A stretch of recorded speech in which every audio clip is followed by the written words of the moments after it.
Hello, and welcome to another episode of Open Studio. I'm your host, Martina Flor, and in this solo episode, I touch on community and how the people you surround yourself with can have an impact on your growth.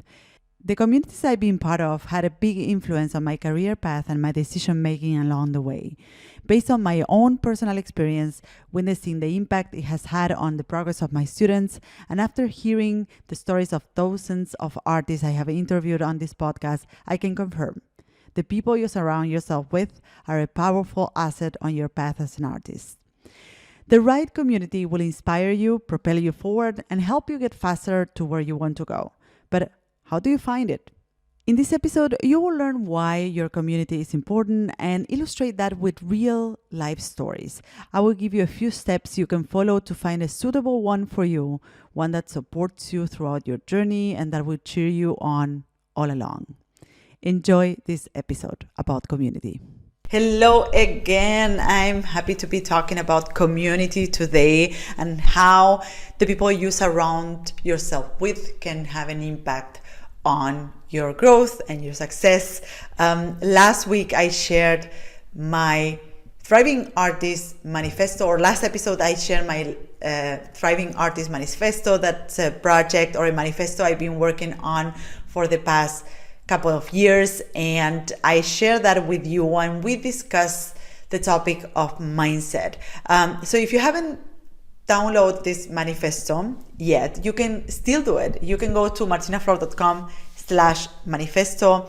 You can download the ebook together with a poster and a set of social media assets that are really fun.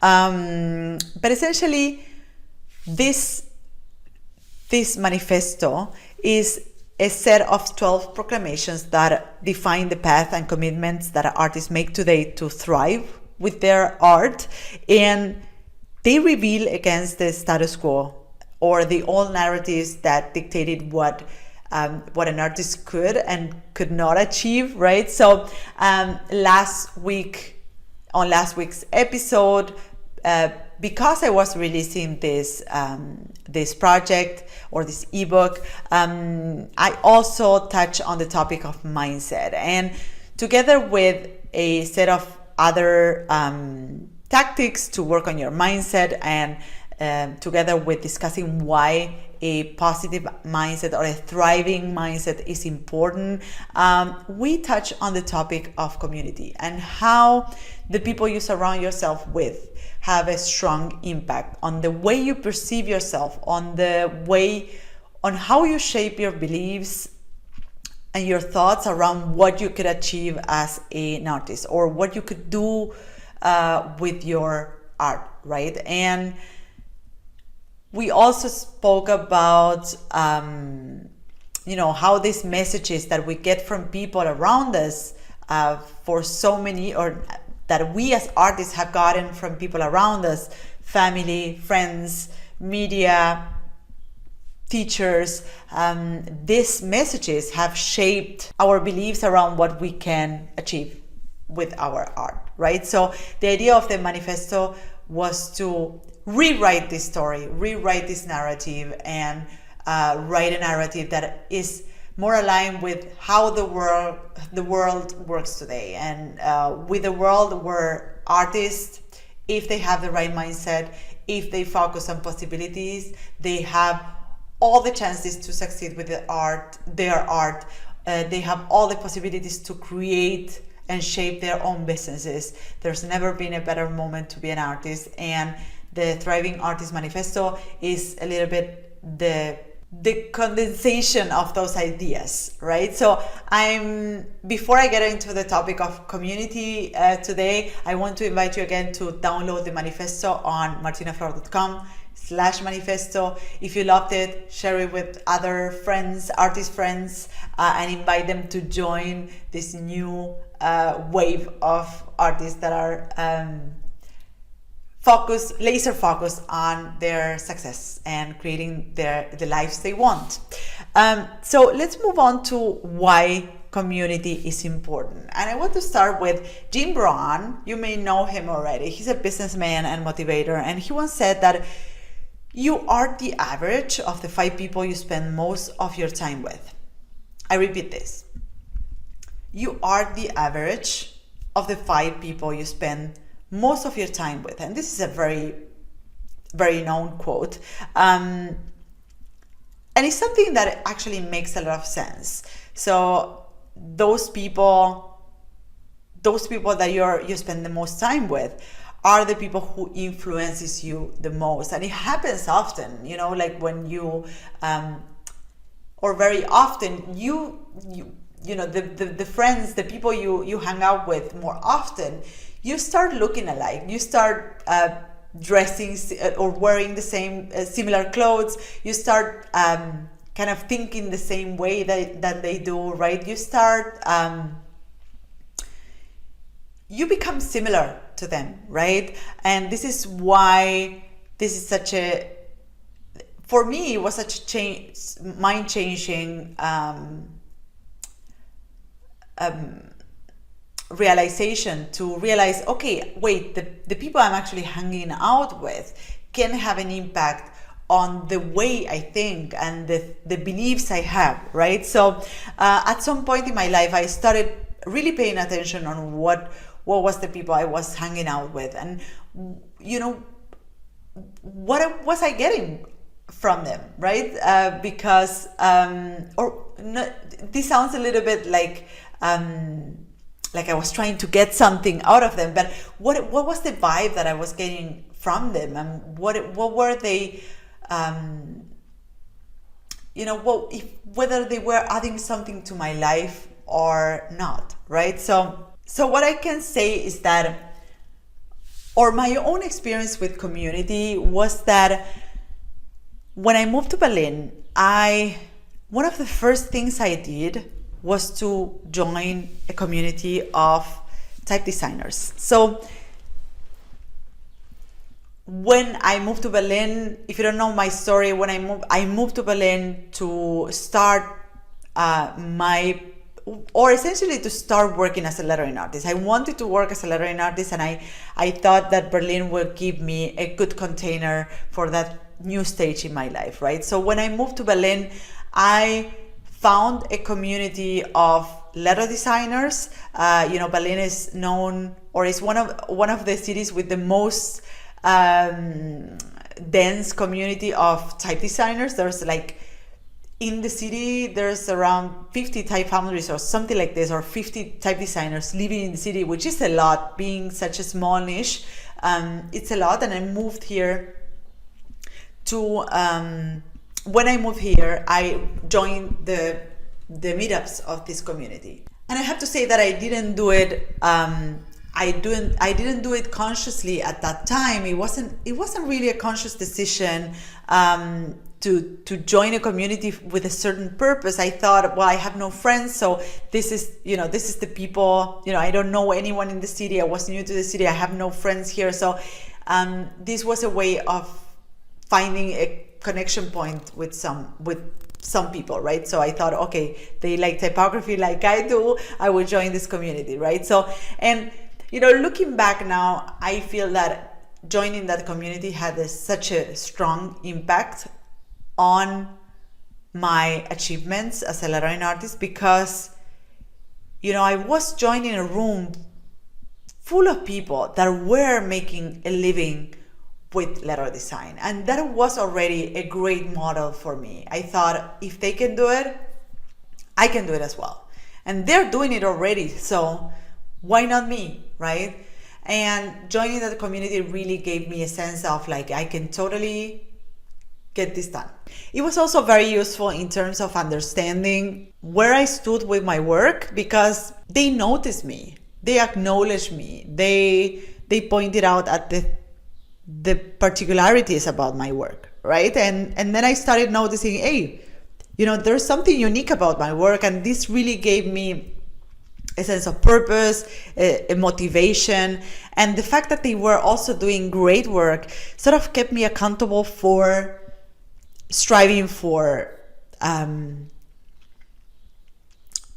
doing great work as well myself, right? So joining a community for me was really important, and it has also proven to be important for other artists that I have interviewed in this podcast, right? So many of them reported that they threw themselves into the creme de la creme in their discipline. So for instance, Alex Rashut, he relocated to New York from Barcelona. He's originally from Barcelona, and he relocated to New York because he thought that he would find a community of thriving artists. He is a lettering artist, but also he's a digital artist beyond typography even.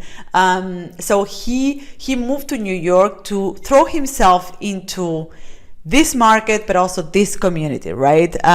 Sebastian Curi also moved to LA from Buenos Aires. He was also on the podcast. Malika Favre moved from Paris to London, and now relocated to Barcelona. And that's also a very, very interesting, it was a very interesting conversation, the one that I had with Malika Favre around relocating cities, because the reasons why she relocated cities from Paris to London were different from the ones that drove the decision of moving from London to Barcelona. So for instance, in the beginning of her career, she decided to move to London because she thought this was la crème de la crème, or this was the thriving community of artists she wanted to join. And, you know, in fact, she did, and it was a very, putting herself in that community was a determining factor in her success, she believes. She said something like, London shaped me. The culture, the work culture, and the people and the artists there shaped me. But at some point she said, I no longer needed that. I no longer needed that container. And she moved to Barcelona because she was now at the phase of her career and her life where she wanted to relax more and enjoy more, right? So she moved to a community that will enable that will motivate her to, you know, take more free time and enjoy more of her life and work. And it makes a lot of sense how, you know, the people that surrounds you really sort of shape what you do and how you do it. So that has proven to be really really a determining factor in my own life, as I said before, when I moved to Berlin, but also in what many of the guests have said in the podcast on previous episodes. And I always ask them why. You know, this is because I also relocated cities in my life, and I know what it takes and I know what it involves. I always ask them, why would you? You know, I always want to dig deeper into the question of, like, why would you decide to move to a place? Knowing all of the things that it involves, all of the sacrifices and all of the challenges that are involved in moving countries, in just changing your location, in just leaving your family, friends, and just moving to another country. I'm very curious to know what was the driving factor behind that decision, right? And I think most of them reported that, you know, community, or inserting or throwing themselves into a community that was something they want to model, was the driving factor for that decision, right? So this doesn't mean this. I want to clarify here that this doesn't mean that you need to relocate to have any success as an artist. I have also had other artists on the podcast that didn't relocate themselves and they have a thriving business or art-based business in the city they were born, or within the country they grew up, right? So relocating cities is not a determining factor in someone's success, and location is not a determining factor in someone's success. However, the people you surround yourself with definitely have an impact on what you do. And for instance, I'm thinking now about Eric Marinovich. He's a lettering artist and type designer. He lives in San Francisco.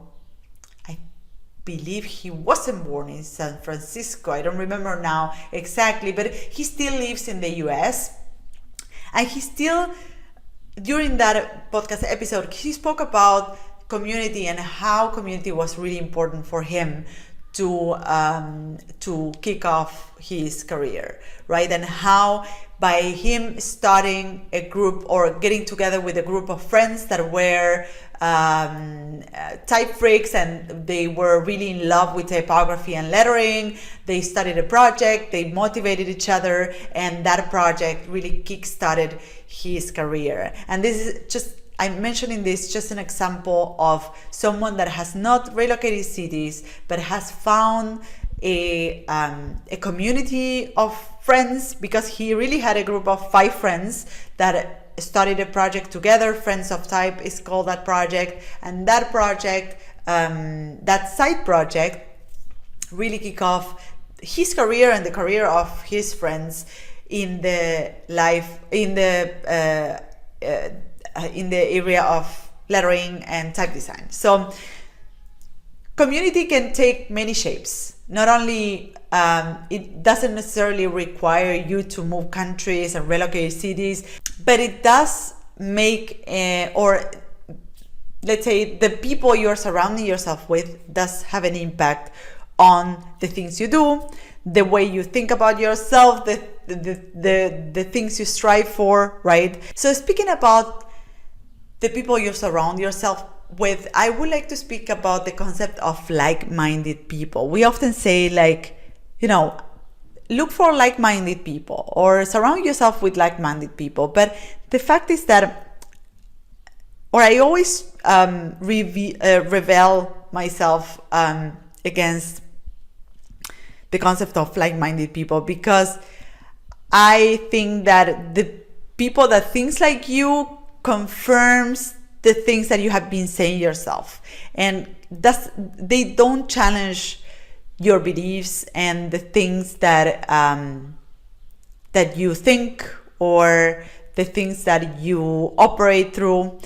So I always prefer to speak about open-minded people. Open-minded people are people that perhaps have come from different backgrounds, they have different experiences, and they can show you different possibilities, that they don't think exactly the way you think, because otherwise you would never change your mind, you would never open your mind to different possibilities. So I think that getting surrounding yourself with open-minded people, you create that effect of like, hey, I think this because I have gone through these experiences, but hey, look at that person.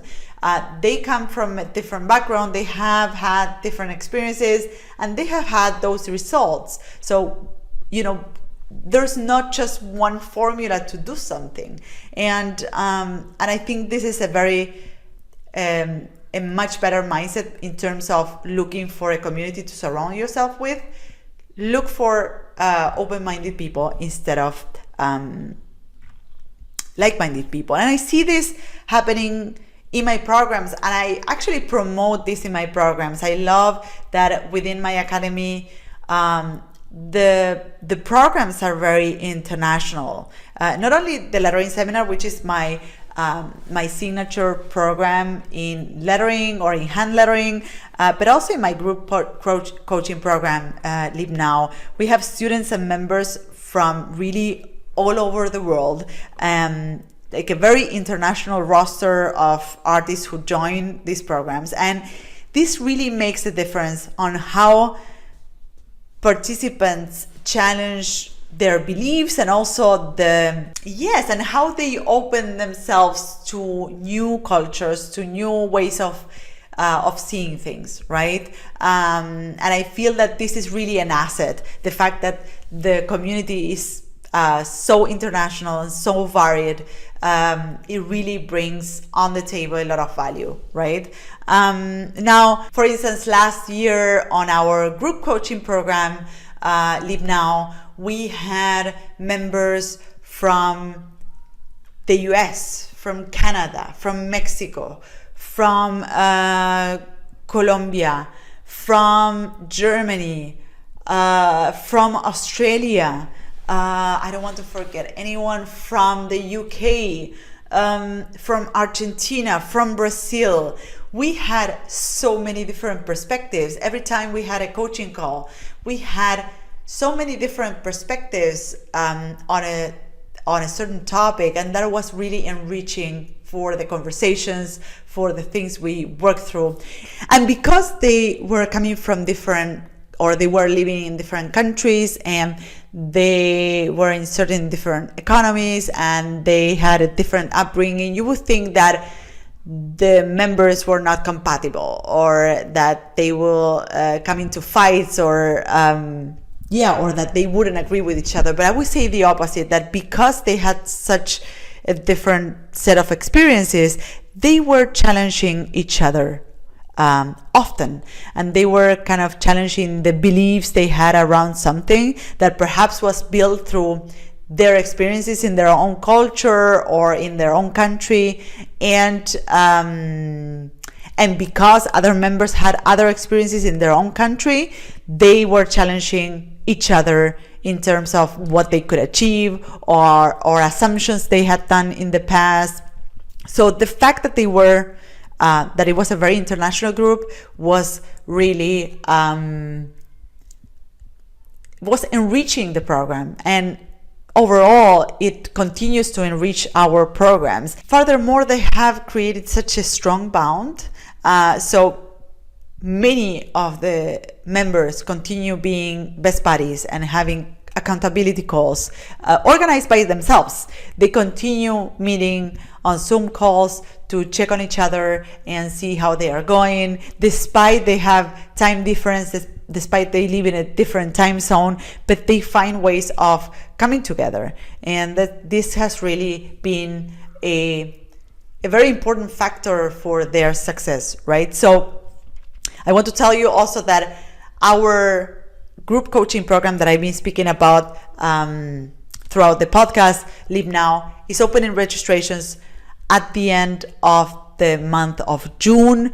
So by the time this podcast is being launched, I will be opening registrations for the next group at the end of June.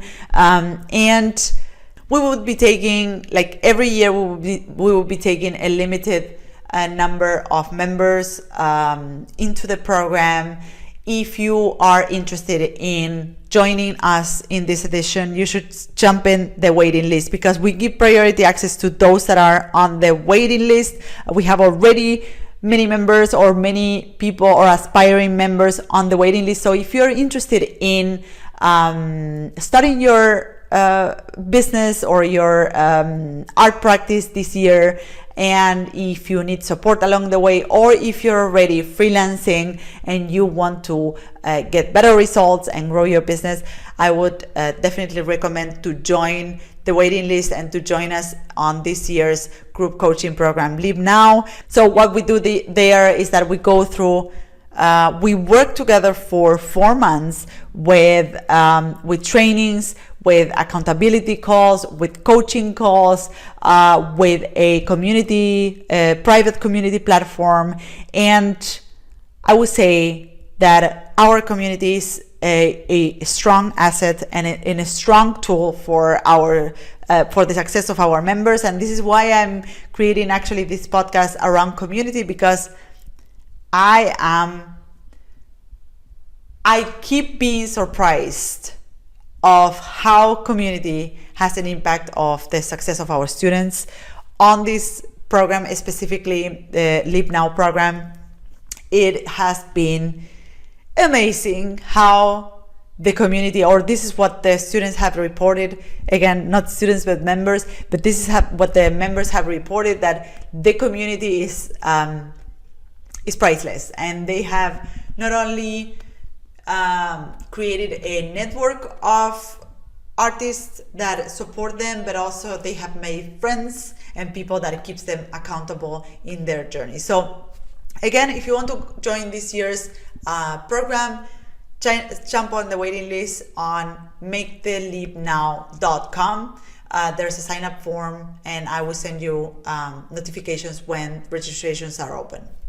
Let's move on to how to start making your first steps towards building a community that helps you grow as an artist. Number one, make an audit. See who you're surrounding yourself with, what they are saying to you, and if this is useful in terms of your goals.